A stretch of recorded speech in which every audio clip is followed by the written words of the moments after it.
അക്കാലത്ത് ഏറ്റവും പ്രധാനമന്ത്രിയുടെ കൂടെ ജോലി ചെയ്യുന്ന പ്രധാനപ്പെട്ട ആൾക്കാരെല്ലാം തന്നെ മലയാളികളായിരുന്നു എന്നുള്ളത്. അന്നത്തെ ഡൽഹി പത്രങ്ങളിൽ മുണ്ടു മാഫിയ എന്ന് പറഞ്ഞ് കളിയാക്കി കാർട്ടൂണൊക്കെ വരുമായിരുന്നു. മുണ്ടു മാഫിയ, അങ്ങനെ 4 പേര് മുണ്ട് കൊടുത്ത് അദ്ദേഹത്തിൻ്റെ കൂടെ നടക്കുന്നതായിട്ടൊക്കെ. 8ാം ക്ലാസ്സിൽ ഒരു പരീക്ഷ ഉണ്ടായിരുന്നു, ഒരു കോമൺ എക്സാമിനേഷൻ. അതിൽ അദ്ദേഹം സ്കൂൾ 1ാമനും നോർത്ത് വെസ്റ്റ് ഫ്രോണ്ടിയർ പ്രോവിൻസിൽ 3ാമനുമായിട്ട് ആ പരീക്ഷ പാസ്സായി. അന്നു മുതലാണ് അദ്ദേഹത്തിൻ്റെ ആ പഠിക്കാനുള്ള താല്പര്യം എത്രയുണ്ട്, എത്ര കഴിവുണ്ട് എന്ന് അധ്യാപകരും എല്ലാവരും മനസ്സിലാക്കാൻ തുടങ്ങി. ഓൾവേസ് മാപ്പൊക്കെ നോക്കി ചുവേ പഠിച്ചിട്ട് പോയാൽ മതി, അങ്ങേർക്ക് കൈയുടെ പിന്നാമ്പുറം പോലെ അറിയാവുന്ന സ്ഥലങ്ങളാണിത് എന്ന് പറഞ്ഞാണ് അദ്ദേഹം ഇത് കയറ്റിവിട്ടത്. ഞാൻ ചെന്നപ്പോൾ ബാക്കി ഞാൻ കുറേ പ്രിപ്പയർ ചെയ്തിട്ടാണ് പോയത്, മാപ്പൊക്കെ നോക്കി പഠിച്ചിട്ട്. ചെന്നപ്പോൾ അദ്ദേഹം ചോദിച്ച ചോദ്യങ്ങൾക്കൊക്കെ എനിക്ക് മറുപടി പറയാൻ സാധിച്ചു, എവിടേക്കാണ് വെള്ളപ്പൊക്കം ബാധിച്ചിരിക്കുന്നത്.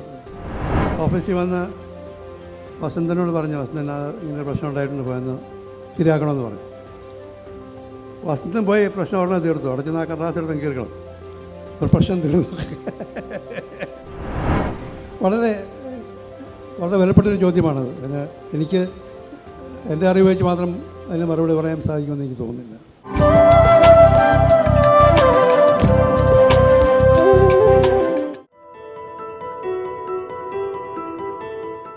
Good evening, everyone.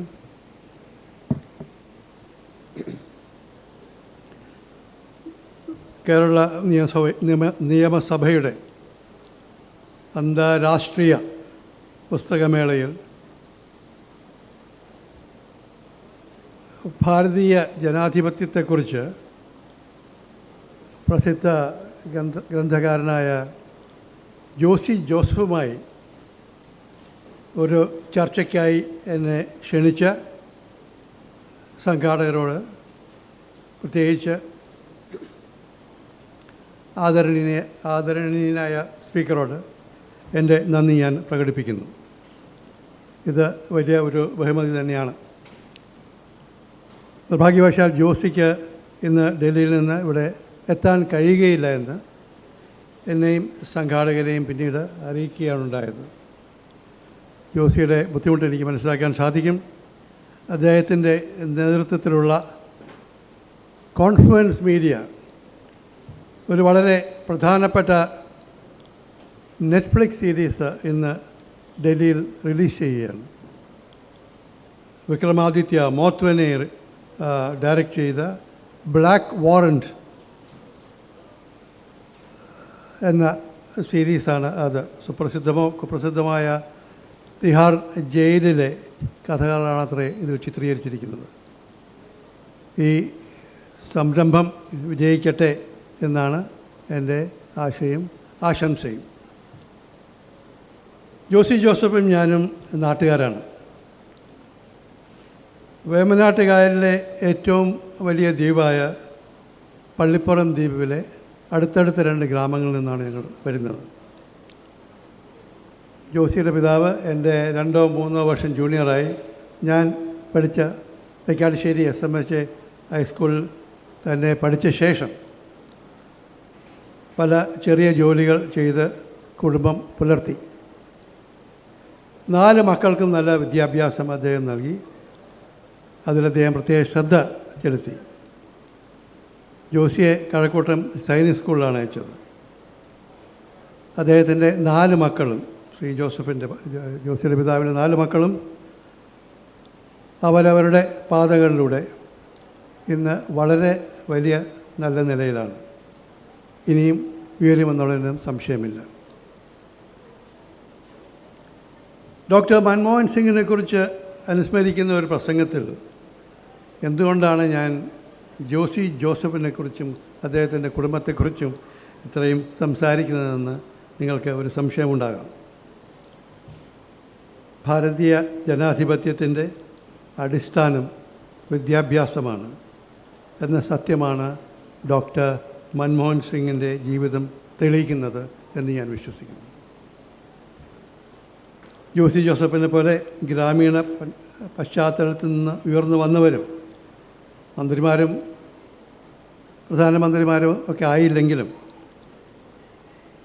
തുല്യാവസരത്തിൻ്റെയും വിദ്യാഭ്യാസത്തിൻ്റെയും സ്ഥിര പരിശ്രമത്തിൻ്റെയും പ്രാധാന്യം ഒരു ജനാധിപത്യ വ്യവസ്ഥയിൽ എന്താണ് എന്ന് മനസ്സിലാക്കാൻ അവരുടെ കഥയും സഹായിക്കുന്നു. ഇന്ന് നാം ഒരു അന്താരാഷ്ട്രീയ പുസ്തക ഉത്സവം ആഘോഷിക്കുകയാണല്ലോ. 1914 ഓഗസ്റ്റ് 31 ഡൽഹി എയർപോർട്ടിൽ വെച്ച് ഞാൻ വായിച്ചൊരു പുസ്തകം, അതിൻ്റെ ഫ്രണ്ട് പേജിൽ തന്നെ ഞാനത് രേഖപ്പെടുത്തിയിട്ടുണ്ട്. ഞാൻ ഈയിടെയാണ് പക്ഷേ വായിക്കാൻ തുടങ്ങിയത്. Strictly personal, Manmohan and Gurusharan എന്ന പേരിൽ പ്രധാനമന്ത്രി മൻമോഹൻ സിംഗിൻ്റെ മകൾ ദമൻ സിംഗ് എഴുതിയ പുസ്തകമാണത്. നിങ്ങൾ ചിലരെങ്കിലും ചിലപ്പോൾ അത് വായിച്ചിട്ടുണ്ടാകും. ഏതാനും അധ്യായങ്ങളെ ആയിട്ടുള്ളൂ വായിക്കാൻ തുടങ്ങിയിട്ട്. പ്രധാനമന്ത്രി മൻമോഹൻ സിംഗ് മരിച്ചതിന് ശേഷമാണ് ഞാനത് വായിക്കാൻ തുടങ്ങിയെന്ന് ഞാൻ നേരത്തെ പറഞ്ഞുവല്ലോ. ഡോക്ടർ മൻമോഹൻ സിംഗിൻ്റെ ബാല്യകാല ജീവിതത്തെയും സ്കൂൾ വിദ്യാഭ്യാസത്തെയും കുറിച്ച് പ്രതിപാദിക്കുന്ന ആദ്യത്തെ ചില അധ്യായങ്ങളാണ് ഞാൻ വായിച്ച് തീർന്നിട്ടുള്ളത്.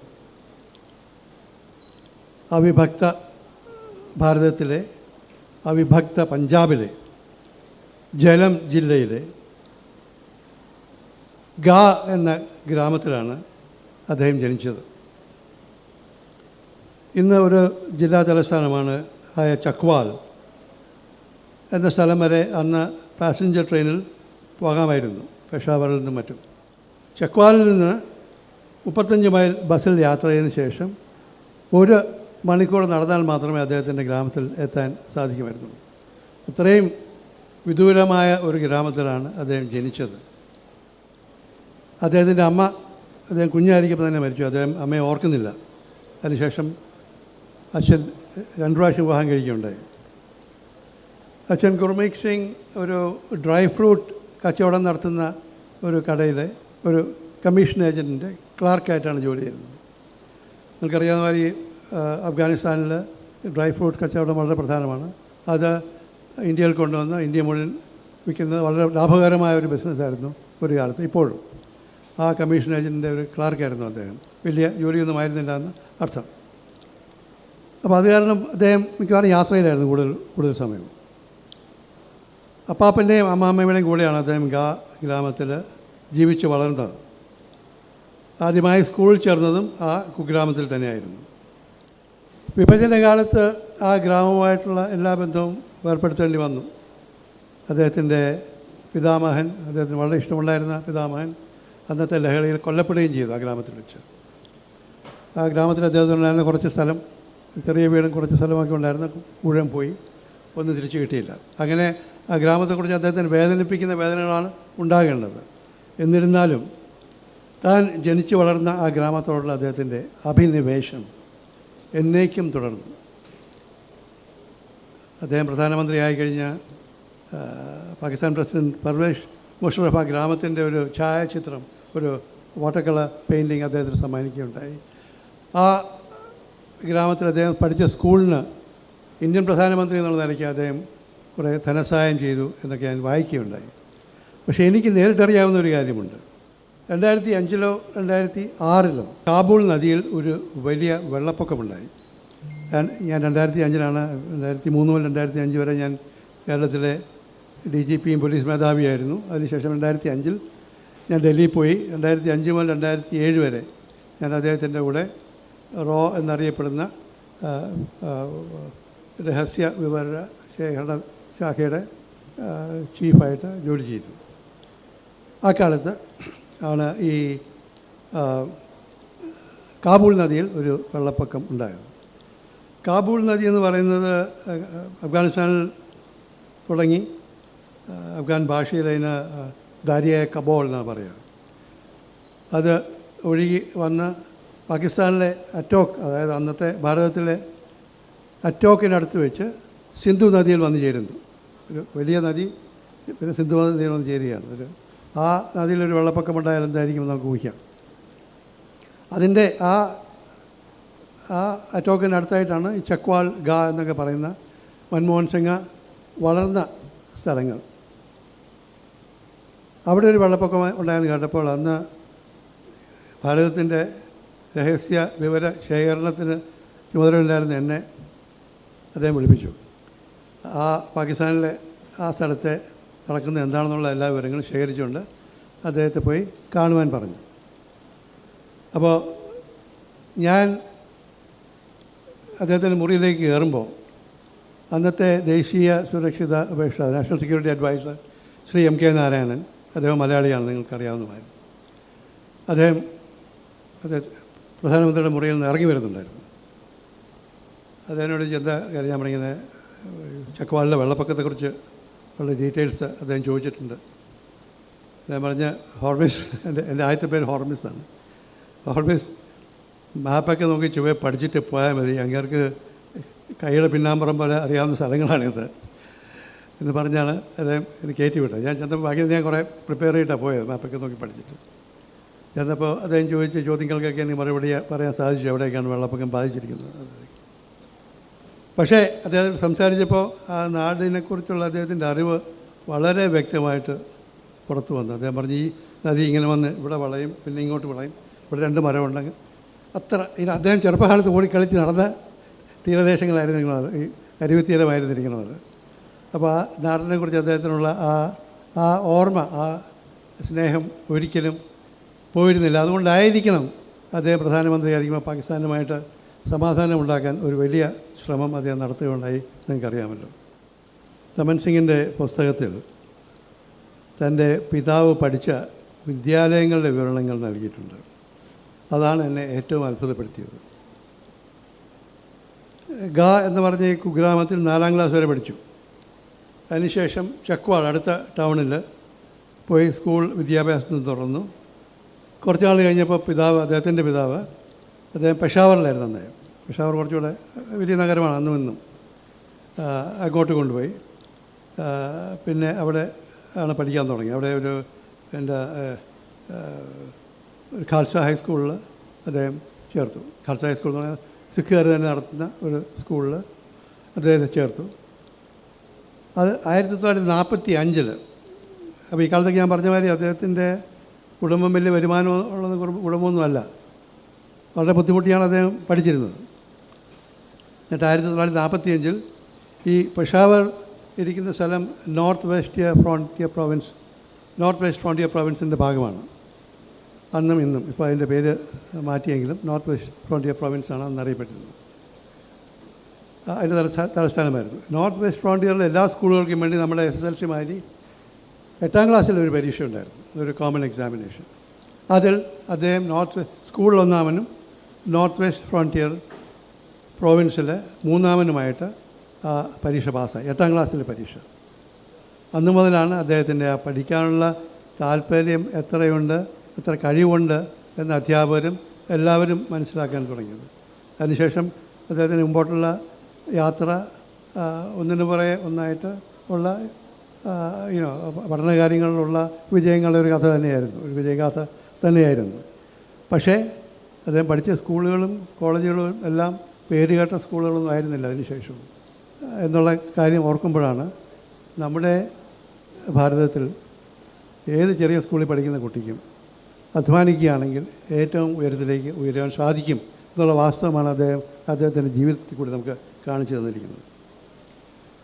2 വർഷം കഴിഞ്ഞ് 1947 കാര്യമാണ് ഞാൻ പറഞ്ഞത്. 47 സ്വാതന്ത്ര്യം കിട്ടി, ജനാധിപത്യം കിട്ടി. പക്ഷേ അതോടുകൂടി വിഭജനം ഉണ്ടായി. അദ്ദേഹം പിറന്ന നാട്ടിൽ നിന്ന് ഓടി ഇങ്ങോട്ട് പോരേണ്ടി വന്നു. ആദ്യം പിതാവിൻ്റെ കൂടെ ഹാൽദ്വാനി എന്ന് പറഞ്ഞ ഉത്തർപ്രദേശിലെ ഒരു സ്ഥലത്താണെന്ന് താമസിച്ച്, യാതൊരു പരിചയമില്ലാത്ത സ്ഥലം.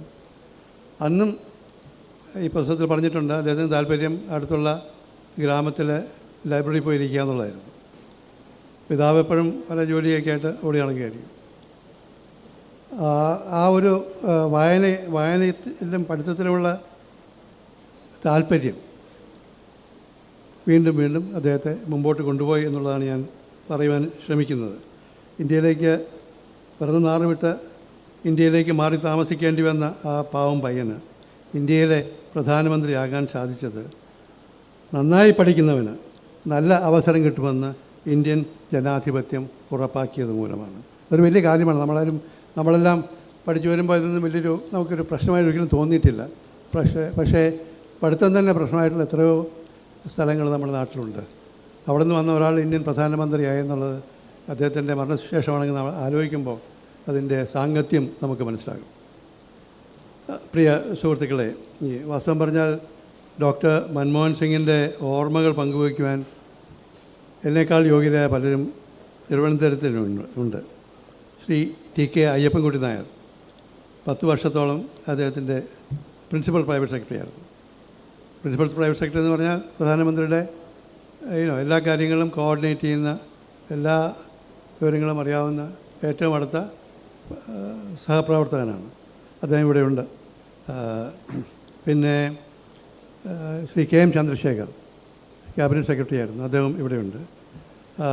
ചന്ദ്രശേഖർ, ഞാൻ ആ സമയത്താണ് ചന്ദ്രശേഖർ ക്യാബിനറ്റ് സെക്രട്ടറി ആകുന്നത്. അതിനുശേഷം വിരമിച്ച ശേഷം അദ്ദേഹം ഇവിടെയുണ്ട്. അപ്പം ഞാൻ ഉദ്ദേശിച്ചു, പിന്നെ വാസ്തവം പറഞ്ഞാൽ ഒരു കാലത്ത് മൻമോഹൻ സിംഗിൻ്റെ കൂടെ അദ്ദേഹം പ്രധാനമന്ത്രി ആയിരിക്കുമ്പോൾ ജോലി ചെയ്യുന്നത് ഒരു കൂട്ടം മലയാളികളാണ്. ഏറ്റവും പ്രധാനപ്പെട്ട ജോലികൾ ഉണ്ടായിരുന്നത്. ഞാൻ പറഞ്ഞ പോലെ Shri TK Ayyappankutty Nair principal secretary ആയിരുന്നു. പിന്നെ നാഷണൽ സെക്യൂരിറ്റി അഡ്വൈസർ, ഏറ്റവും സുരക്ഷയിൽ ഏറ്റവും പ്രധാനപ്പെട്ട ജോലി വഹിക്കുന്ന ശ്രീ MK നാരായണൻ മലയാളിയായിരുന്നു. പിന്നെ അദ്ദേഹത്തിന് ശേഷം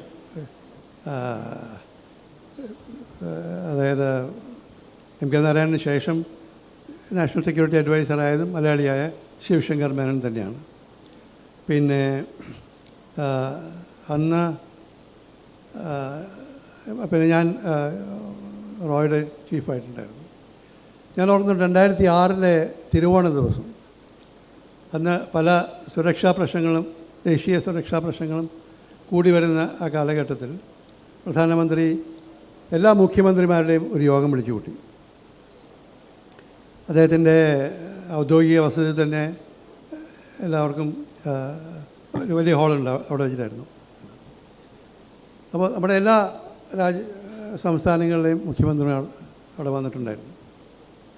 അപ്പോൾ എൻ്റെ തലപ്പത്ത് മേശയിൽ പ്രധാനമന്ത്രി, അന്നത്തെ ഹോം മിനിസ്റ്ററായ ശിവരാജ് ചൗഹാൻ, പിന്നെ അയ്യപ്പൻകുട്ടി നായർ സാറ്, നാരായണൻ സാറ്, ഞാൻ, പിന്നെ ESL നരസിംഹൻ, അദ്ദേഹം IBയുടെ ഡയറക്ടർ. നിങ്ങൾക്കറിയാവുന്ന മാതിരി നമ്മുടെ ഇൻ്റലിജൻസ് രണ്ടായിട്ട് വിഭജിക്കുകയാണ്. അതായത് വിദേശ ഇൻ്റലിജൻസ് എൻ്റെ ചുമതലയായിരുന്നു, റോയുടെ ചുമതലയാണ്. ഇൻറ്റേർണൽ, അതായത് നമ്മുടെ നാട്ടിൻ്റെ ഉള്ളിലുള്ള നടക്കുന്ന കാര്യങ്ങൾ നോക്കേണ്ട ചുമതല ഇൻ്റലിജൻസ് ബ്യൂറോയുടെയാണ്. അതിൻ്റെ ചീഫ് ESL നരസിംഹൻ ആയിരുന്നു. അദ്ദേഹം ഞങ്ങളെല്ലാം ബാച്ച്മേറ്റ്സാണ്, ഒരുമിച്ച് സർവീസ് ചേർന്നതാണ്. ഇപ്പോഴത്തെ അജിത് കുമാർ ഡോവലായിരുന്നു അതിന് മുമ്പത്തെ DIP. ഞങ്ങളെല്ലാം ഒരു ബാച്ചാണ്. അപ്പോൾ നരസിംഹൻ, ഞങ്ങൾ 4 പേരും പ്രധാനമന്ത്രിയും ഹോം മിനിസ്റ്ററും കൂടെ തലമേശ ചെയ്യുമ്പോൾ, 4 നരസിംഹൻ മലയാളി അല്ലെങ്കിലും ഓണമൊക്കെ ആഘോഷിക്കുന്ന ആളാണ്, തമിഴ് ബ്രാഹ്മണനാണ്. തിരുവോണ ദിവസമാണ്. അപ്പോൾ അന്ന് ഇവിടുത്തെ കേരള മുഖ്യമന്ത്രി അച്യുതാനന്ദൻ സാറാണ്. അദ്ദേഹം വന്നില്ല തിരുവോണമായിട്ട്. കോടിയേരി ബാലകൃഷ്ണൻ ഹോം മിനിസ്റ്റർ അയച്ചു, അദ്ദേഹം ഉണ്ടായിരുന്നു അവിടെ. അപ്പം ഓണത്തിൻ്റെ ദിവസമായിട്ട് അസം പറഞ്ഞാൽ നിങ്ങൾക്കറിയാമല്ലോ, തിരുവോണം നമുക്കെല്ലാവർക്കും പ്രധാനമാണ്. പക്ഷേ നമ്മുടെ കൂടെ ജോലി ചെയ്യുന്ന, നമ്മൾ ഉയർന്ന നിലയിലിരിക്കുമ്പോൾ ഏറ്റവും താഴത്തെ നിലയിൽ നമ്മുടെ കൂടെ ജോലി ചെയ്യുന്ന ആൾക്കാർക്ക് അവരുടെ വീട്ടിലേക്ക് നമ്മൾ വിളിച്ച് തിരുവോണത്തിന് അവിടെ ചെല്ലുകയെന്നുണ്ടെങ്കിൽ വലിയ സന്തോഷമാണ്. അങ്ങനെ എൻ്റെ കൂടെ ജോലി ചെയ്യുന്ന ജയരാമകൃഷ്ണൻ എന്ന് പറഞ്ഞൊരു മലയാളിയാണ്, തന്നെ ഒരു പയ്യനും എൻ്റെ കുടുംബവും തിരുവോണത്തിന് അവിടെ ചെല്ലണം എന്ന് ഞാൻ ചെല്ലാമെന്ന് പറഞ്ഞിട്ട്, ഞാനും എൻ്റെ ഭാര്യയും കൂടെ ചെല്ലാമെന്ന് പറഞ്ഞു. മീറ്റിംഗ് തുടങ്ങി. നിങ്ങൾക്കറിയാമല്ലോ, 22 പ്രധാനമന്ത്രിമാർ, മുഖ്യമന്ത്രിമാർ പ്രസംഗിക്കാൻ തുടങ്ങിയാൽ എങ്ങനെയായിരിക്കുമെന്ന്. ഒന്നിന് പുറകെ ഒന്നായിട്ട് പ്രസംഗം ഒന്നും തീരുന്നില്ല. ഉച്ചയ്ക്ക് മുമ്പ് തീരുമെന്നാണ് പ്രധാനമന്ത്രി പറഞ്ഞിരുന്നത്, ഉച്ചവരെയുള്ള മീറ്റിംഗ്. അപ്പോൾ 1 മണിയായി, 2 മണിയായി. 2 മണിയായപ്പോഴത്തേക്കും പ്രധാനമന്ത്രി TK ദാസനോട് ചിരിച്ച് പറഞ്ഞു, Nair, why don't you arrange some sandwiches? കുറച്ച് സാൻഡ്വിച്ച് എല്ലാവർക്കും ഏർപ്പാട് ചെയ്യാൻ പറഞ്ഞു. ഉച്ചഭക്ഷണത്തിന് എൻ്റെ സമയം കഴിഞ്ഞു. അപ്പോൾ നായർ സാറ് സാൻഡ്വിച്ച് ആരുടെയൊക്കെ വിളിച്ച് സാൻഡ്വിച്ച് കൊണ്ടാണ് ഏർപ്പാട് ചെയ്യുക. അപ്പം ഇത്രയും പേരല്ലേ. അപ്പം ഞാനൊരു നോട്ട് നായർ സാറിന് അയച്ചു, ഇത് ഓണത്തിനുള്ള സാൻഡ്വിച്ച് കച്ചവടമാണോ? അപ്പോൾ അദ്ദേഹത്തെ അത്ര പിടിച്ചില്ല. ആ തിരക്കിൽ എനിക്കൊരു ഇതായിട്ട് തോന്നി, ഒരു തമാശയുള്ളൊരു സിറ്റുവേഷനായിട്ട് എനിക്ക് തോന്നി. അല്ലെങ്കിൽ 4 മണിയായപ്പോഴാണ് മീറ്റിംഗ് കഴിഞ്ഞിട്ട് ഞാൻ ജയരാമകൃഷ്ണൻ്റെ വീട്ടിൽ പോയി. അവർ കുറച്ച് പായസമൊക്കെ എനിക്ക് വെച്ചിട്ടുണ്ടായിരുന്നു. അത് കഴിച്ച് പോകുന്ന കാര്യം ഞാൻ 2006 തിരുവോണം. ഞാൻ പറയാൻ കാര്യം, അക്കാലത്ത് ഏറ്റവും പ്രധാനപ്പെട്ട പ്രധാനമന്ത്രിയുടെ കൂടെ ജോലി ചെയ്യുന്ന പ്രധാനപ്പെട്ട ആൾക്കാരെല്ലാം തന്നെ മലയാളികളായിരുന്നു എന്നുള്ളത്. അന്നത്തെ ഡൽഹി പത്രങ്ങളിൽ മുണ്ടു മാഫിയ എന്ന് പറഞ്ഞ് കളിയാക്കി കാർട്ടൂണൊക്കെ വരുമായിരുന്നു. മുണ്ടു മാഫിയ, അങ്ങനെ 4 പേര് മുണ്ട് കൊടുത്ത് അദ്ദേഹത്തിൻ്റെ കൂടെ നടക്കുന്നതായിട്ടൊക്കെയുള്ളത്. പിന്നെയും ഇവിടേക്ക് പേര് ഞാൻ പറഞ്ഞു. പക്ഷേ അന്ന് പ്രൈം മിനിസ്റ്റേഴ്സ് ഓഫീസിൽ ജോയിൻറ്റ് സെക്രട്ടറി ആയിട്ട് ഗോപാലകൃഷ്ണൻ എന്ന് പറഞ്ഞൊരു IAS ഓഫീസർ ഉണ്ടായിരുന്നു. മലയാളിയായിരുന്നു. മധ്യപ്രദേശ് കാർട്ടറിലെ വളരെ നല്ല ഒരു ഉദ്യോഗസ്ഥനായിരുന്നു. പക്ഷേ നിർഭാഗ്യവശാൽ അദ്ദേഹം അക്കാലത്ത് തന്നെ ക്യാൻസർ പിടിപെട്ട് മരിച്ചു. അദ്ദേഹത്തിൻ്റെ ഭാര്യ സുധാ ഗോപാലകൃഷ്ണൻ അവസാനം പറഞ്ഞാൽ ഇന്നിവിടെ ഉണ്ടെന്ന് എനിക്കറിയില്ല. ഈ രംഗത്ത് വളരെ പ്രവർത്തിക്കുന്ന ഒരാളാണ്. ഇന്ത്യ ഇൻ്റർനാഷണൽ സെൻറ്ററിൻ്റെ ഡയറക്ടർ ഓഫ് പ്രോഗ്രാംസ് ആണ്. ഗോപാലകൃഷ്ണനായിരുന്നു വേറൊരു മലയാളി അവിടെ ഉണ്ടായിരുന്നു. പിന്നെ പറയേണ്ട ഒരാൾ മുരളി. ഈ കഴിഞ്ഞ ദിവസങ്ങളിൽ പല പത്രങ്ങളിലും പ്രധാനമന്ത്രി മൻമോഹൻ സിംഗിൻ്റെ കൂടെ ജോലി ചെയ്ത ആൾക്കാരുടെ പല വിവരങ്ങളും വന്നു. പക്ഷേ മുരളിയുടെ പേര് മാത്രം ആരും പറഞ്ഞു കേട്ടില്ല. വാസ്തവം പറഞ്ഞാൽ അന്ന് ആ കാലത്ത് PMI പോയിട്ടുള്ള ആൾക്കാർക്കെല്ലാം അറിയാം മുരളിയുടെ മുഴുവൻ പേര് എനിക്കും അറിയില്ലായിരുന്നു. കഴിഞ്ഞ ദിവസം ഞാൻ മുരളിയെ വിളിച്ച് ചോദിച്ചു. G. മുരളീധരൻ പിള്ള എന്നാണ് പേര്. രാമപുരംകാരനാണ്. രാമപുരത്ത് സ്കൂളും കോളേജൊക്കെ പഠിച്ച് കുറച്ചാൾ രാഷ്ട്രീയമൊക്കെ ആയി. അങ്ങനെ MM ജേക്കബ് സാറ് രാമപുരംകാരനാണല്ലോ, അദ്ദേഹത്തിനടുത്ത് ഉള്ള ആളാണ്. അദ്ദേഹത്തിൻ്റെ കൂടെ ഡൽഹിയിൽ പോയി അദ്ദേഹം രാജ്യസഭാ ഡെപ്യൂട്ടി ചെയർമാനും ഒക്കെ ആയിരുന്നല്ലോ, മന്ത്രിയുമായിരുന്നു. കാരണം അദ്ദേഹത്തിൻ്റെ കൂടെ ജോലി ചെയ്തു. 1998 മൻമോഹൻ സിംഗ് ഓപ്പോസിഷൻ ലീഡറാകുന്ന ടൈമിൽ ആണ് അദ്ദേഹത്തിൻ്റെ കൂടെ മുരളി ചേരുന്നത്. ഞാൻ ഇന്നലെ പറയുന്നതിൽ ചോദിച്ച് മനസ്സിലാക്കിയാണ് ഡീറ്റെയിൽസ് മുഴുവൻ. അല്ലെങ്കിൽ എല്ലാ പ്രാവശ്യം അവിടെ PMOയിലെ പ്രധാനമന്ത്രി വീട്ടിൽ പോകുമ്പം മുരളി എപ്പോഴും ഉണ്ട് അവിടെ. അപ്പോൾ ചേർന്ന വിവരം മുരളി എന്നോട് പറയുമായിരുന്നു. അപ്പം തെന്നല ബാലകൃഷ്ണ പിള്ളയും MM ജേക്കബും മൻമോഹൻ സിംഗിനോട് പറഞ്ഞു, ഇങ്ങനൊരു നല്ല ആളുണ്ട്, ആളെ കൂടെ നിർത്തിയാൽ ഉപകാരം ഉണ്ടാകുമെന്ന് പറഞ്ഞു. അപ്പം ഒരു ദിവസം വരാൻ പറഞ്ഞു മുരളിയോട്. മുരളി ചെന്നു. ഞാനപ്പം കുറേ ചോദിച്ചിട്ട് പറഞ്ഞു, തെന്നലാജീനെ ബോല ജേക്കബ്ജീനെ ബോല I know the questions to ask, you start working with me എന്ന് പറഞ്ഞു. ചോദ്യം ചോദിക്കാനൊന്നുമില്ല, ഇവർ രണ്ടുപേരും പറഞ്ഞു കഴിഞ്ഞാൽ പിന്നെ എനിക്കൊന്നും പറയാനില്ല എന്ന് പറഞ്ഞു. അങ്ങനെ അദ്ദേഹം മരിക്കുന്നവരെ മുരളി കൂടെ ഉണ്ടായിരുന്നു. മുരളിയുടെ ജോലി പ്രധാനമായിട്ട് അദ്ദേഹത്തിൻ്റെ ആരോഗ്യപരമായ കാര്യങ്ങളും പിന്നെ ഈ സാമ്പത്തികമായ കാര്യങ്ങളും, അതായത് ചെക്ക് ബുക്ക്, പാസ്ബുക്ക്, ഇത് ബാങ്കിൽ പോകുന്ന കാര്യങ്ങൾ, ഇതെല്ലാം മുരളിയാണ് നോക്കിയിരുന്നത്. OSD എന്നുള്ള സ്ഥാനപ്പേരായിരുന്നു, പക്ഷേ ഇതൊക്കെയാണ് ചെയ്തിരുന്നത്. അപ്പോൾ ഇന്നലെ വാസ്തവം പറഞ്ഞാൽ ഈ കഴിഞ്ഞ ഡിസംബർ 16-ാം തീയതി മുരളി 1 മാസം ലീവ് എടുത്ത് അവിടെ നിന്ന് ഇങ്ങോട്ട് പോകുന്നിരുന്നു. മകളുടെ കല്യാണമായിരുന്നു 1-ാം തീയതി. അദ്ദേഹം മരിക്കുന്ന സമയത്ത് മുരളി അവിടെ ഇല്ല. അപ്പോൾ തിരിച്ച് അവിടെ പോയി ക്രിമേഷനെല്ലാം കഴിഞ്ഞ് മടങ്ങി വന്ന് കല്യാണം കഴിഞ്ഞ് ഞാൻ വിളിക്കുമ്പോൾ രാമപുരത്തുണ്ട്. അപ്പോഴാണ് ഞാൻ ഇവരങ്ങൾ ചോദിച്ച് മനസ്സിലാക്കിയത്.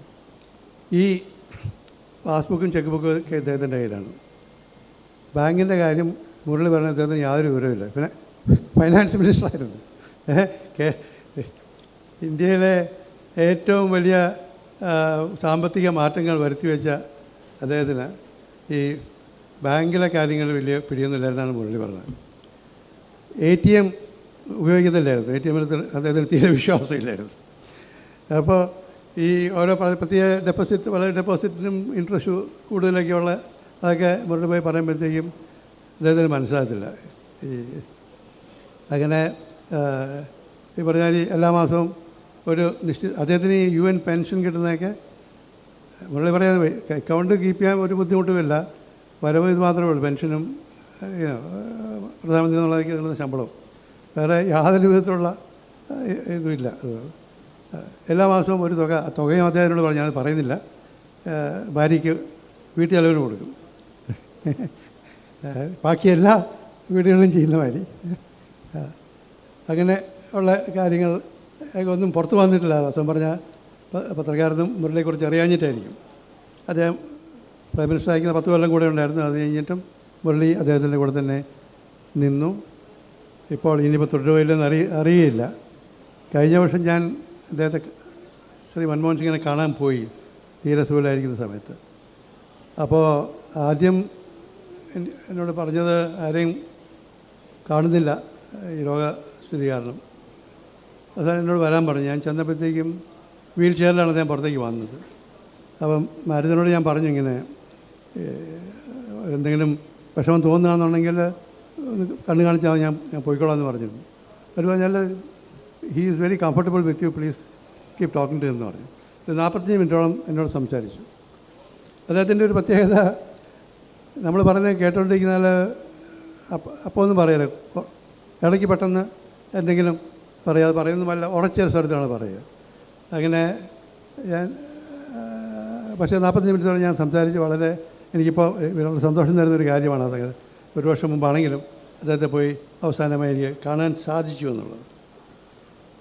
അങ്ങനെ പല കഥകളാണ് അദ്ദേഹത്തെക്കുറിച്ച് പറയുമ്പോൾ ഓർമ്മ വരുന്നത്.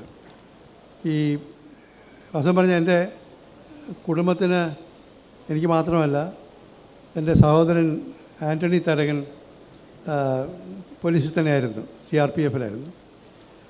അദ്ദേഹം പ്രൈം മിനിസ്റ്ററുടെ സ്പെഷ്യൽ പ്രൊട്ടക്ഷൻ ഗ്രൂപ്പിലെ അംഗമായിരുന്നു. ആദ്യം ഈ സ്പെഷ്യൽ പ്രൊട്ടക്ഷൻ ഗ്രൂപ്പ് എന്നുള്ള പ്രത്യേക സുരക്ഷാ സംവിധാനം കൊണ്ടുവന്നത് ഇന്ദിരാഗാന്ധിയുടെ അസാസിനേഷൻ കഴിഞ്ഞിട്ട് ഒരു പുതിയ ഗ്രൂപ്പ് ഉണ്ടാക്കി, പ്രത്യേകം ട്രെയിനിങ് ഉള്ള ഒരു ഗ്രൂപ്പ് ഉണ്ടാക്കി. ആ ഗ്രൂപ്പിലെ ആദ്യത്തെ അംഗങ്ങളിൽ ഒരാളായിരുന്നു എൻ്റെ ബ്രദർ ആൻ്റണി തരകൻ.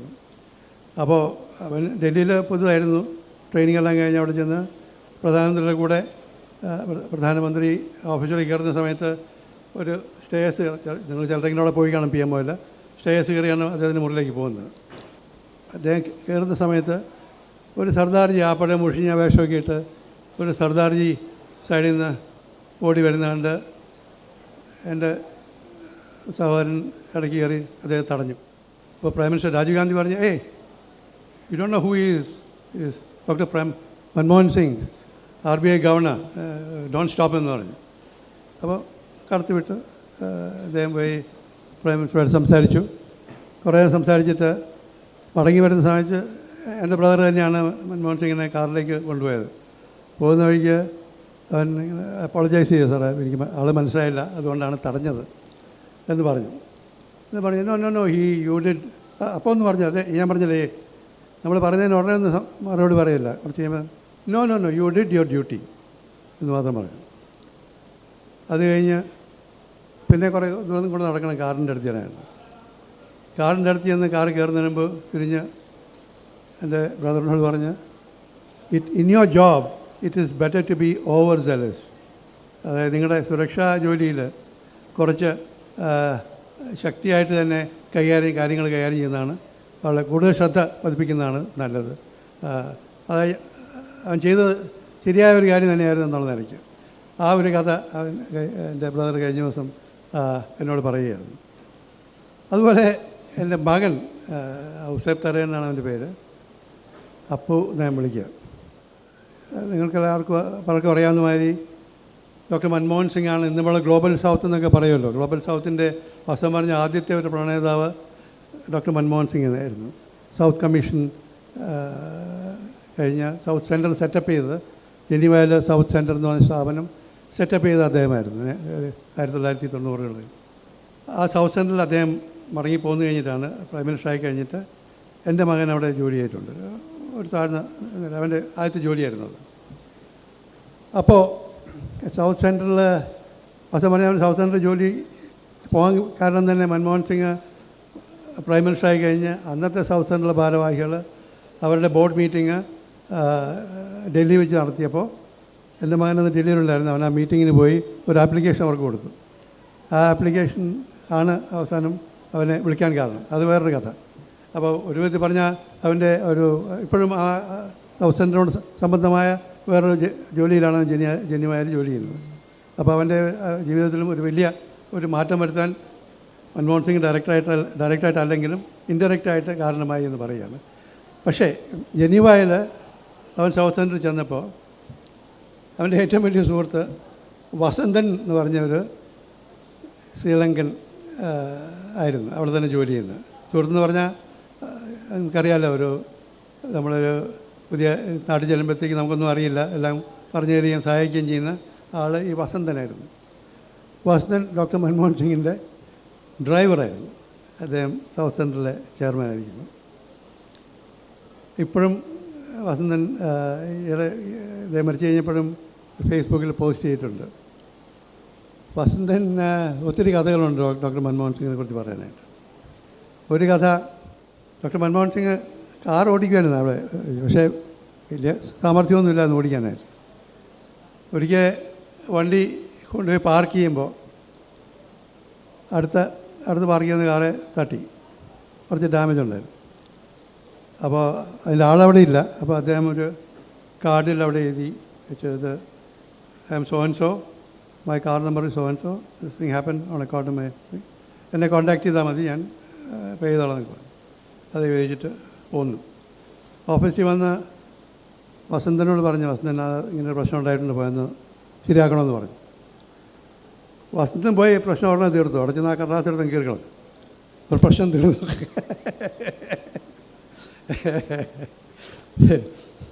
2005 ഞാൻ ചീഫായിരിക്കുമ്പോൾ ജനുവായി പോയി, മകനുണ്ടല്ലോ അവിടെ, വേറെ കാര്യത്തിന് പോയി, മകനെ കണ്ടു. അപ്പോൾ വസന്തൻ എന്നെ കാണാൻ വന്നു. ഒരു ജനുവാരി നല്ല ചോക്ലേറ്റ് ഇടുന്ന സ്ഥലമാണല്ലോ, അപ്പോൾ നല്ലൊരു ചോക്ലേറ്റിൻ്റെ പാക്കറ്റ് തന്നിട്ട് ഒരു കാർഡ് തന്നെ എന്നോട് പറഞ്ഞ്, ന്യൂ ഇയറിൻ്റെ ടൈമിനെ പറ്റിയായിരുന്നു തോന്നുന്നു, ഇത് മൻമോഹൻ സിംഗ് സാറിന് കൊണ്ടേ കൊടുക്കണമെന്ന് പറഞ്ഞു. ഞാൻ കൊണ്ടേ കൊടുക്കുകയും ചെയ്തു. അങ്ങനെ ചെറിയ ആൾക്കാരുമായിട്ടുള്ള അദ്ദേഹത്തിൻ്റെ ബന്ധം അത് വളരെ നന്നായിട്ട് കാണിക്കുന്നുണ്ട്. ഞാൻ ഒരു കൺക്ലൂഷനിൽ ഞാൻ പറഞ്ഞോട്ടെ, അതായത് ഇൻറ്റഗ്രിറ്റി, അതായത് ഒരു സ്വഭാവ ഗുണമായിരുന്നു അദ്ദേഹത്തിൻ്റെ ഏറ്റവും വലിയ ഒരു കാര്യം.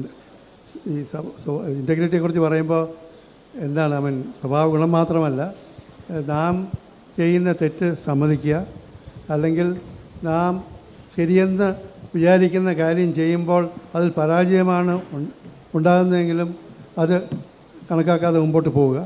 ഈ രണ്ട് ഗുണങ്ങളും വളരെ നല്ലപോലെ കാണിച്ചിരുന്ന ഒരാളായിരുന്നു അദ്ദേഹം. എനിക്കതുപോലെ വേറൊരു ബോസും കൂടെ ഉണ്ടായിരുന്നു. ഞാൻ ഇവിടെ DGP ആയിരിക്കുമ്പോൾ എൻ്റെ മുഖ്യമന്ത്രി ശ്രീ AK ആൻ്റണി ആയിരുന്നു. അവരുടെ ആറ്റിറ്റ്യൂഡ് അതുതന്നെയായിരുന്നു. അതായത് പാർട്ടിയേക്കാൾ വലുത് നമ്മുടെ സംസ്ഥാനമാണ്, അല്ലെങ്കിൽ നമ്മുടെ രാഷ്ട്രമാണ് എന്നുള്ള പൂർണ്ണ വിശ്വാസത്തോടുകൂടിയാണ് ശ്രീ മൻമോഹൻ സിംഗും ശ്രീ ആൻ്റണിയും അതുപോലെ അവരുടെ കാര്യങ്ങൾ ചെയ്തുള്ളൂ. അതുകൊണ്ട് ചിലപ്പോൾ അടുത്ത ഇലക്ഷൻ തുടർന്ന് വരാം, അത് വേറൊരു കാര്യം. പക്ഷേ നാം ചെയ്യുന്നത് ശരിയാണ്, രാഷ്ട്രത്തിന് വേണ്ട നല്ലതാണ് എന്ന് തോന്നുകയാണെന്നുണ്ടെങ്കിൽ അതുമായിട്ട് മുമ്പോട്ട് പോവുക. ഞാൻ പല പത്രക്കാരോട് ഞാൻ പറയുകയുണ്ടായി, അദ്ദേഹം എപ്പോഴും പറയാം, think out of the box, വ്യത്യസ്തമായി ചിന്തിക്കുക എന്ന് ഞങ്ങളോട് എല്ലാവരോടും പറയുമായിരുന്നു. വ്യത്യസ്തമായി ചിന്തിക്കുവാൻ ധൈര്യപ്പെട്ട ഒരാളാണ് അദ്ദേഹം. അതായത് എക്കണോമിക് റിഫോംസ് കൊണ്ടുവന്ന കാര്യം നമുക്കറിയാം, അതുപോലെ ന്യൂക്ലിയർ ഡീൽ, ഈ രണ്ട് കാര്യങ്ങളും വളരെ വ്യത്യസ്തമായി ചിന്തിച്ചുകൊണ്ടാണ് അദ്ദേഹം മുമ്പോട്ട് കൊണ്ടുപോയത്. പാകിസ്ഥാനുമായിട്ടുള്ള ബന്ധം ഇമ്പ്രൂവ് ചെയ്യുന്നതിലും അദ്ദേഹത്തിൻ്റെ ആറ്റിറ്റ്യൂഡ് അത് തന്നെയായിരുന്നു. പക്ഷേ നിർഭാഗ്യവശാൽ അത് പൂർണ്ണതയിലെത്തിക്കാൻ അദ്ദേഹത്തിന് കഴിഞ്ഞില്ല. ഈ വൈകിയ വേളയിൽ ഞാൻ ആദ്യം പറയാൻ ആഗ്രഹിക്കുന്നില്ല, പക്ഷേ ഒരു കാര്യം കൂടെ പറഞ്ഞുകൊണ്ട് ഞാൻ അവസാനിപ്പിച്ചുകൊള്ളാം. റോമൻ ചക്രവർത്തിമാരിൽ ഏറ്റവും മഹാനെന്ന് പറയപ്പെടുന്നത് മാർക്കസ് ഔറേലിയസ് ആണ്. മാർക്കസ് ഔറേലിയസ് 20 നൂറ്റാണ്ട് മുമ്പ് എഴുതുകയുണ്ടായി, do what comes to your hand with correct and natural dignity and with humanity, independence and justice, and allow your mind freedom from all other considerations. മാർക്കസ് ഔറേലിയസിൻ്റെ മാർഗം തന്നെയാണ് മൻമോഹൻ സിംഗും പിന്തുടർന്നത് എന്ന് എനിക്ക് ധൈര്യമായി പറയാൻ സാധിക്കും. Thank you. ശ്രീ ഹോർമിസ് തരകൻ സാറിനോട് സദസ്സിൽ ഉള്ള ആർക്കെങ്കിലും ചോദ്യങ്ങൾ ചോദിക്കുവാനുണ്ടെങ്കിൽ ഇപ്പോൾ അതിനുള്ള അവസരമുണ്ടായിരിക്കുന്നതാണ്. Thank you sir very much.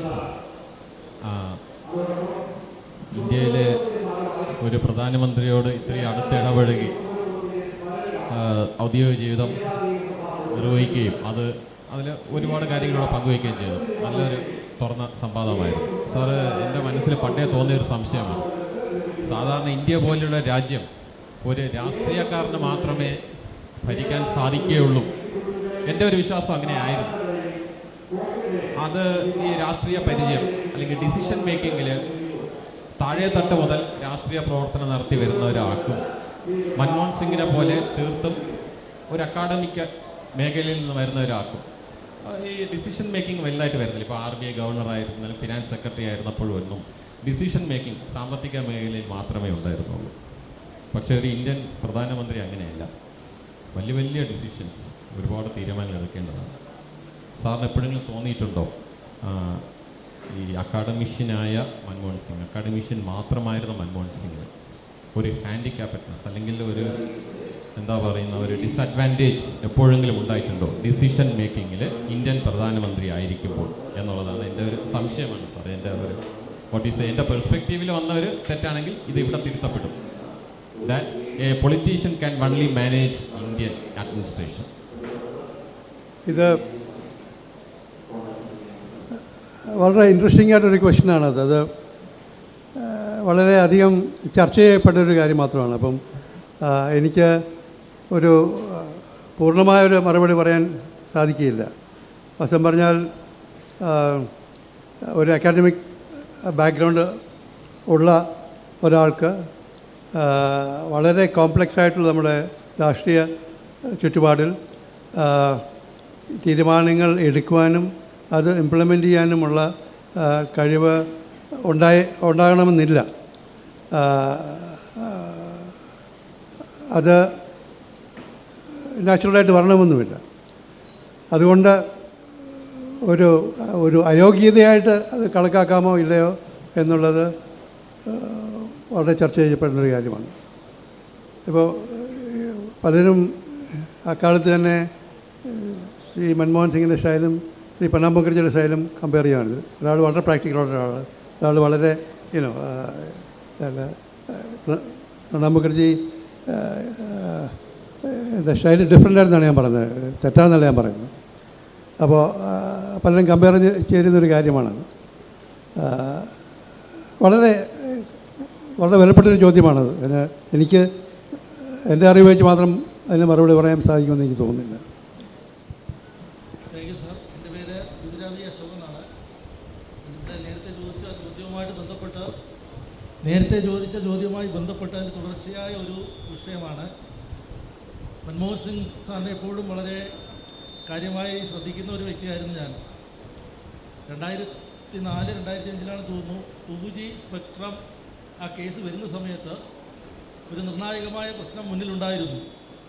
DMKയുടെ മന്ത്രിമാരെ പുറത്താക്കുക, രാജ അദ്ദേഹത്തെ പുറത്താക്കിയാൽ അഴിമതിക്കെതിരായിട്ടുള്ള ശക്തമായ നിലപാടാകും എന്നൊരു ചർച്ച ദേശീയ തലത്തിൽ ശക്തമായി വന്നിരുന്നു. ആ വേളയിൽ തമിഴ്നാട് മുഖ്യമന്ത്രിയായിരുന്ന ജയലളിത DMK പിൻവലിക്കുകയാണെങ്കിൽ UPA സപ്പോർട്ട് ചെയ്യാമെന്ന് പറഞ്ഞിരുന്നു. പക്ഷേ എന്തുകൊണ്ടോ ആ ഒരു കാര്യം നടന്നില്ല.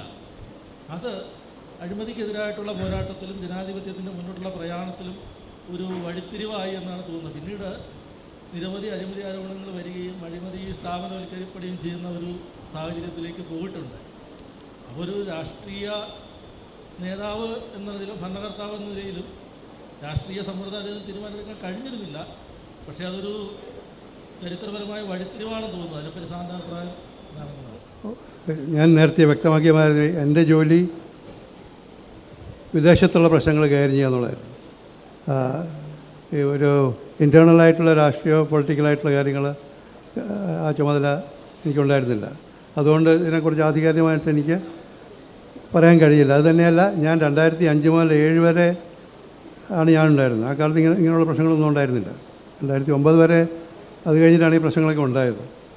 എൻ്റെ ഗുണമെന്നല്ല ഞാൻ പറയുന്നത്, ഞാൻ ഇല്ലായിരുന്നു ഞാൻ പറയണ സമയത്ത്. അപ്പോൾ ഇതിനെക്കുറിച്ച് കമൻറ്റ് ചെയ്യാൻ ഞാൻ ആഗ്രഹിക്കുന്നില്ല. ഞാൻ പറഞ്ഞ മാതിരി നമുക്ക് ഒരു രാഷ്ട്രീയ നേതാവിന് അദ്ദേഹം പറഞ്ഞ മാതിരി വിഷമം പിടിച്ച തീരുമാനങ്ങൾ എടുക്കേണ്ടി വരും. അദ്ദേഹത്തിന് കുഴപ്പമൊന്നും ഉണ്ടായിരുന്നില്ല. പക്ഷേ അത് ഇംപ്ലിമെൻറ്റ് ചെയ്യാൻ പലപ്പോഴും പ്രാക്ടിക്കലായിട്ടുള്ള ചില കാര്യങ്ങൾ ചെയ്യേണ്ടി വരും. അത് ചിലപ്പോൾ വർഷങ്ങളായിട്ടുള്ള രാഷ്ട്രീയ പരിചയം കൊണ്ട് മാത്രമേ അതിനുള്ള കഴിവ് വരുള്ളായിരിക്കും. അത് വേറൊരു കാര്യമാണ്. അതൊരു കുറവാണോ, ഒരു രാഷ്ട്രീയ നേതാവ് ഒരു കുറവാണോ ഇല്ല എന്നുള്ളത് ഭാരതീയ ജനത തീരുമാനിക്കേണ്ട ഒരു കാര്യമാണ്.